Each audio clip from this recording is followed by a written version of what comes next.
Hello dear learners, आज हम discuss करने जा रहे हैं मई में आए निबोश आईजीसी सिनेरियो के बारे में। बेसिकली ये सिनेरियो एक कैफ़े के ऊपर है। सिनेरियो के अंदर सबसे पहले वर्कफोर्स की बारे में बात की गई है, जिसके अंदर एक पार्ट टाइम शिफ्ट मैनेजर है, 3 फुल टाइम वर्कर्स हैं, 2 पार्ट टाइम वर्कर्स और 1 ऑनर है।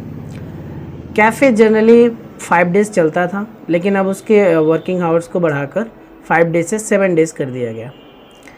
शिफ्ट मैनेजर, जिसको रिसेंटली 2 इयर्स पहले ही हायर किया गया है।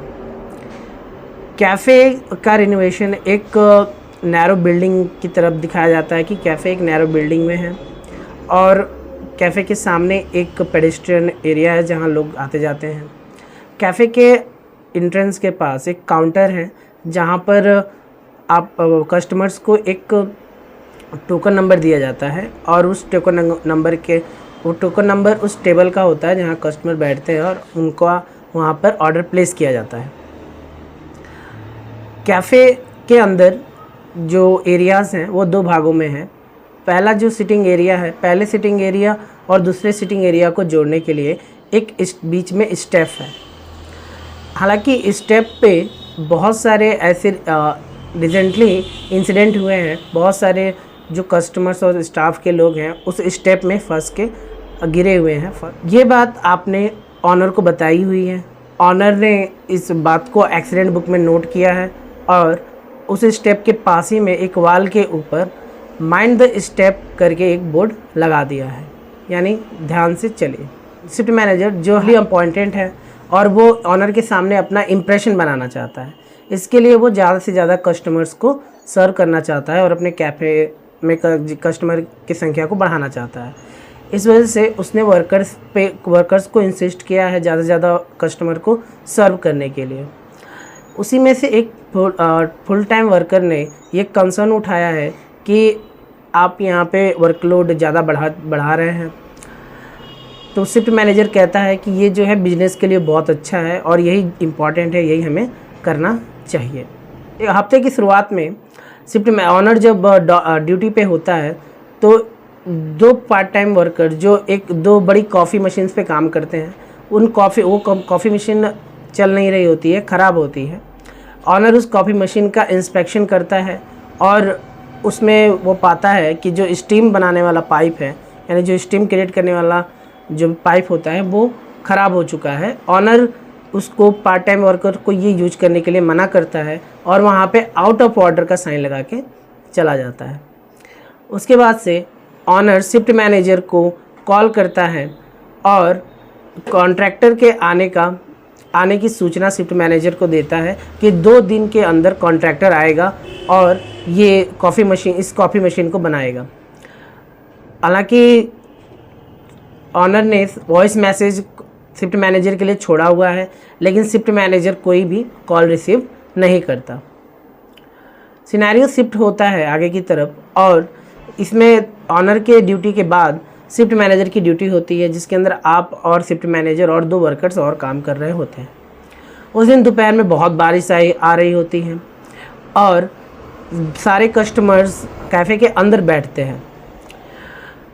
शिफ्ट मैनेजर आपसे कहता है कि बाहर रखी हुई जो टेबल और कुर्सियां हैं उसे अंदर लाके रखने के लिए। आप शिफ्ट मैनेजर से पूछते हैं, क्या आपको नहीं लगता कि यहाँ पर जगह की कमी है? शिफ्ट मैनेजर खाली जगह जहाँ पर लोग आते जाते हैं, लोगों का जो जाने का रास्ता होता है, जैसे कि जो गलियारे हैं, उनकी तरफ इशारा करते हुए कहता है कि यहाँ पर बहुत ज़्यादा स्पेस है, हम यहाँ पर कुर्सियों को रख सकते हैं।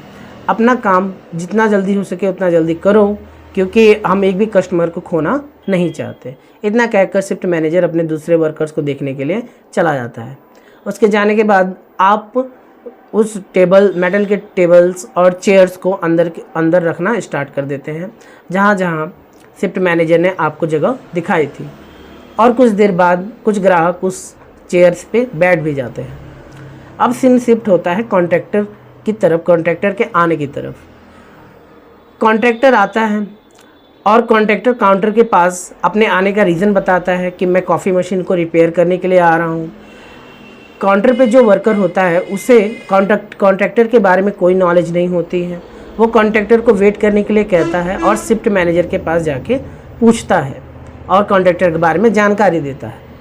शिफ्ट मैनेजर कहता है कि मैं बहुत ही ज़्यादा बिजी हूँ, मेरे पास समय नहीं है, तुम मुझसे अच्छा उसे हैंडल कर सकते हो।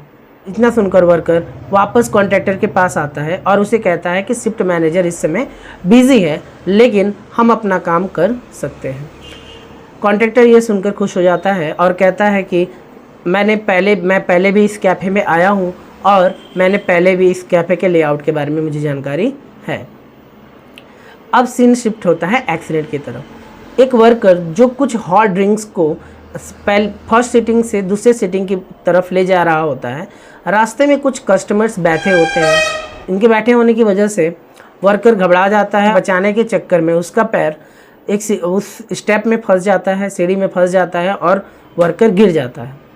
वर्कर के गिरने के बाद जो भी हॉट ड्रिंक्स होते हैं उसके हाथों पर गिर जाते हैं, फैल जाते हैं और वर्कर पेन की वजह से बहुत तेज चिल्ला रहा होता है। अब पहले वो शख्स होते हैं कैफ़े के अंदर जो इस एक्सीडेंट को रिकॉग्नाइज करते हैं, रिस्पॉन्स करते हैं। आप वर्कर के चिल्लाहट को सुनकर वहाँ पहुँचते हैं और तुरंत ही एसएम को इंस्ट्रक्ट करते हैं, इन्फॉर्म करते हैं एक्सीडेंट के बारे में। आप ही ऐसे इकलौते वर्कर हैं जिसको फ़र्स्ट एड के बारे में जानकारी होती है। आप इमरजेंसी फ़र्स्ट एड उस वर्कर को प्रोवाइड करवाते हैं।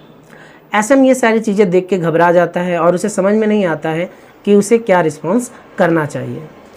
वर्कर को फ़र्स्ट एड देने के बाद से उसे हॉस्पिटल शिफ्ट कर दिया जाता है। हॉस्पिटल में ये पता चलता है कि वर्कर्स के छालों को ठीक होने में कम से कम 5 हफ्ते का समय लग सकता है। दूसरी तरफ आप एसएम से कहते हैं कि एज अ ऑनर, यानी आप एज अ ऑनर हैं इस समय और आपको इस घटना को एक्सीडेंट बुक में रिकॉर्ड करना चाहिए।